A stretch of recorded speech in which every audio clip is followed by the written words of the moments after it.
Thank you, Jeff. Thank you to the people of CTMT for an opportunity which I've come to look forward to every year. I hope it keeps coming my way. And in any year, this audience gathered around this topic would be an important one for whoever holds my job to come and commune with.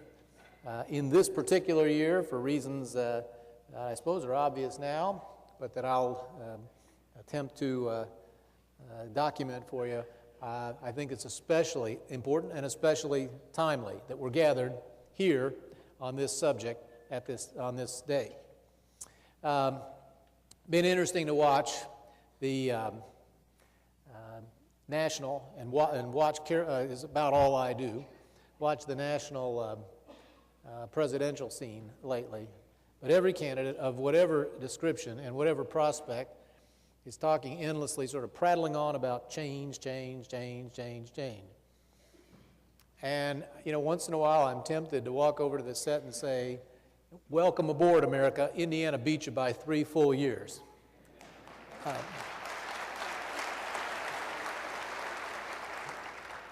The last 3 years have been years of change in this state, change of the kind some of us thought was urgently necessary and long overdue. Change of the kind that, with mistakes and with occasional dead ends, has, I believe, in ways that are now on the record for all to see, led to a stronger, more prosperous, more optimistic, and progressive Indiana. Your industry has had an awful lot to do with that. It must always, because you lie at the heart of the economy. And much of what I want to talk about today in these few moments I hope you'll find of special relevance. We have undertaken, as I said, change from the day we got here, which was 3 years ago today, by the way. Something that completely escaped my attention, but one of that new crew of people from outside government who came with us called me first thing this morning, and that's all he had to say, is happy anniversary, and I had to be reminded. But on that day 3 years ago, among the many actions that we took, most had to do with strengthening the Indiana economy, building, as I like to say, the best sandbox in America for investors and inventors and entrepreneurs, companies large and small, your customers ultimately, to come and play in and take part in. We've lowered the cost of R&D. We've lowered the cost of new investments in property, real and personal, for small business. We've gone to a single factor for taxation, which encourages instead of discourages capital investment and employment in this state.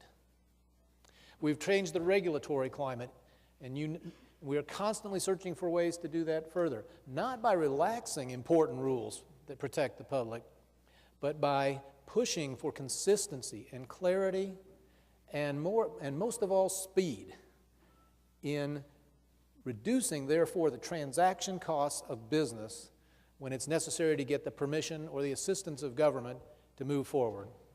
You know what we did without raising a penny of taxes to address the infrastructure needs of this state, while projects are being delayed or canceled by the hundreds of millions in other states. Indiana alone is on a path to break every record every year for 10 straight years for investing in the transportation infrastructure, which ultimately makes a business a climate more attractive. Ultimately, I think it's fair to say, makes real estate more valuable and more attractive for business.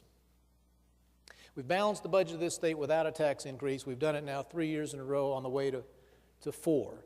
We've done everything we can to bring down the cost of business, the cost structure of enterprise in Indiana. The Milken Institute just found we had progressed to number 4 in America, the 4th most cost-effective, low-cost environment in the nation. It's a big reason why one economist just labeled Indiana an island of growth in the Midwest. A little set of data I like to look at has to, I bet you do too, has to do with net in or out migration from a state. Are more people leaving or coming in? And if you look at that chart, and I bet some of you have, you saw that after several years of net out-migration in '05 and to a greater extent in '06, and I hope we'll learn to a greater extent yet in '07, Indiana experienced an in-migration. States on their way somewhere attract people and investment in, and that's the kind of state we're determined to build, and I think we're on the way. Now, 2007, I believe, was a year in which these efforts began not only to show some fruit, but to separate Indiana from its competition, and especially our nearby competition. I read, and I'm eager to know more, that at this conference, a paper or a study will be presented that will show that the central Indiana real estate market outperformed its competition around the Midwest over recent months. That would certainly come as no surprise, because we've seen this in the past, and I hope that I understand the findings correctly. If that is what they found, it's entirely consistent with what is going on in a macro context and statewide. Indiana now has the lowest unemployment in 6 years. It has the lowest unemployment in the Midwest. We are the only state in the Midwest where unemployment has gone down and not up over the last 12 to 18 months. In every state touching ours, and a couple more at one remove, there is a fiscal crisis today, if you haven't noticed. Kentucky, Ohio, Michigan, Illinois. Yesterday I was told perhaps Wisconsin's about to join that list. In our state, we're involved in an active debate about how much to cut taxes. And everywhere else, they're in a desperate scramble to see by how little they have to raise taxes.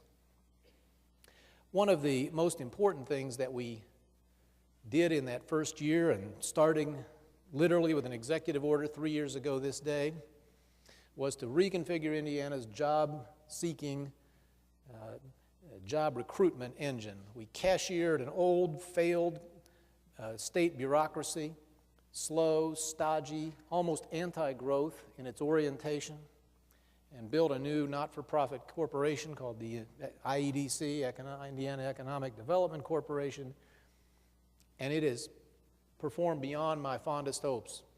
It broke the all-time record in terms of competitive transactions, that is to say, where a potential customer of yours alerts a state, more than one state, that it is interested in an investment, and we engage in a competition. It broke the all-time record by a country mile in '05, broke that record in '06, the year of Honda and Toyota and Cummins and Nestle and BP and some monster deals. I didn't think it was possible to surpass it, but they did in the last week of 2007. We were the #1 state in America, not just the Midwest, in America in 2006 for international in-sourced investment in production jobs. We are beginning to separate ourselves, as any good enterprise wants to distinguish itself from its competition and to be noticed. And you hope to move from success to success to success. Somebody in this room will soon have a new client. We've landed another 4-digit, that is more than 1,000 new jobs, customer for Central Indiana, and they're negotiating with somebody in this room right now for real estate. So I hope '08 will get off to the start that is as promising as last year was.